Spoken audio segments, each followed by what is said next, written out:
Well, I am pleased to introduce Nadia Duncan, our student awardee this year. Nadia won the Michael Hakim Memorial Student Essay Prize, first place, in the Freedom from Religion Foundation's College Essay Contest for Freethinkers of Color. This year, FFRF has given about $40,000 overall to several dozen students in our 4 essay contests. The Executive Board of FFRF has now created a new award endowed by David Hudak to begin next year, focusing on essays by students of color, making this a permanent essay contest for FFRF. You would have caught and remembered her essay, Why I Am an Unapologetic Black Atheist, in the September issue of Free Thought Today. Nadia is 18, has a birthday coming up in November, is from Vienna, Virginia, and is already a sophomore at SUNY Purchase College. Her interests include singing, acting, dance, creative writing, historical, and not so historical reading. Her mother is also here today. Given the title of your essay, Nadia, FFRF has a plaque for you, recognizing you as an out-of-the-closet atheist. Please welcome Nadia Duncan.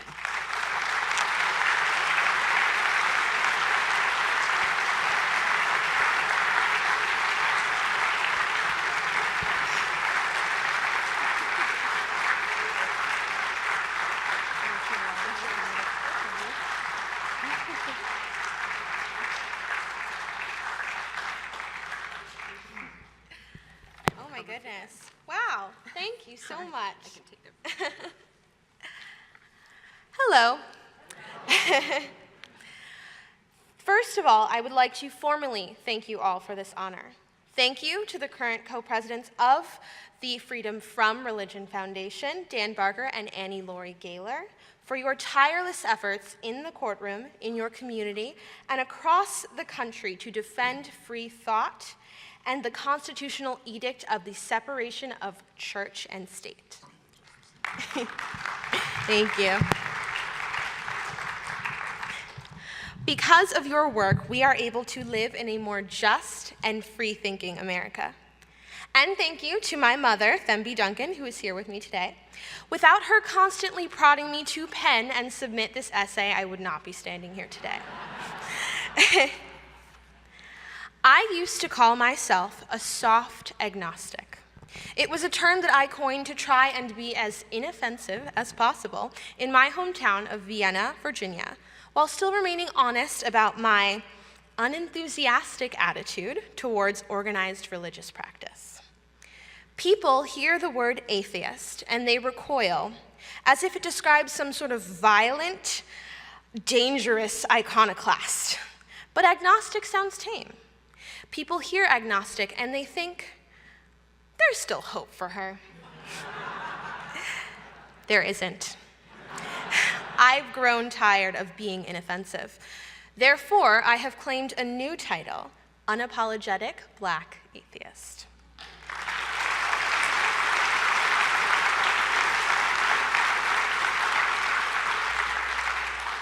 I am so grateful that the Freedom from Religion Foundation recognizes the specific challenges that come with being a free-thinking person of color. For some think that we cannot live a life free of religion due to our ethnic heritage.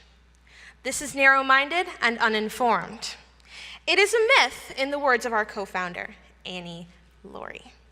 The belief that people of color have to take shelter in the arms of organized religion because of the plight of racial oppression is one that stems from fear and a desire to assimilate.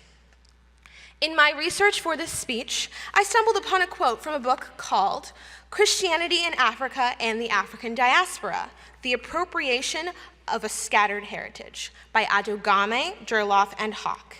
It reads, "The rapid development of African Christianity and its offshoots in the diaspora is rooted in colonial history and resistance to oppression, exploitation, and slavery." This notion gave me pause. How could the very religion that was forced upon a people whose native traditions were stripped away from them be used as resistance to the very same oppressor?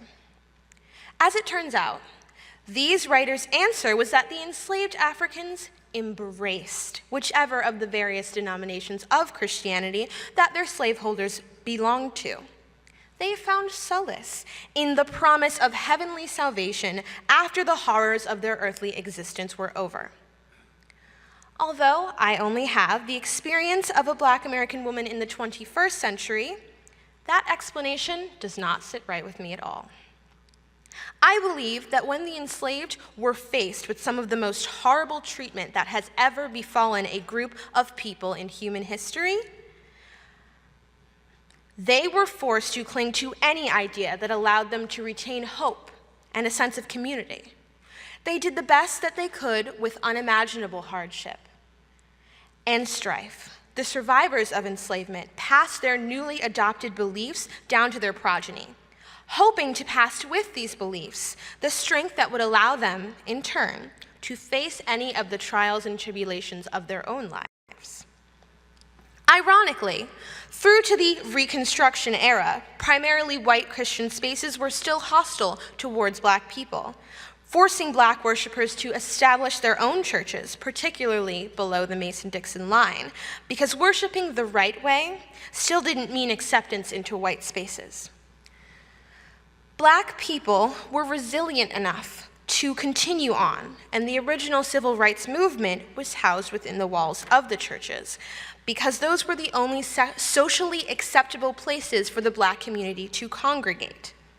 At that time, it was a necessity for survival as a Black American to be a member of the Christian community. And I don't condemn the adoption of religion through necessity. However, as the tides have rapidly changed through the turn of the millennium, I believe that the time of necessity has passed. I understand the roots of Christianity within the cultures of descendants of the African diaspora, but I choose to reject it. With the creation of social media and the growing political climate concerning the United States government and its relationship with Christianity, I think that not only is it no longer necessary, but it is no longer possible for Black people to utilize the church as a center for political activism. Some leaders of the Black religious community are becoming exactly what their predecessors moved to the churches to escape: discriminatory and spiteful to those whom they do not understand. I wonder what would have happened if the enslaved had been presented with a humanist doctrine after the terrors of Middle Passage into the New World.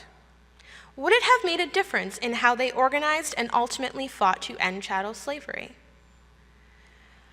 I grew up with a second degree of separation from religion and Christianity. I was born in Greenbelt, Maryland, my mother's only child and the fourth of my father's, who had been previously married to my older siblings' devout mother before their separation.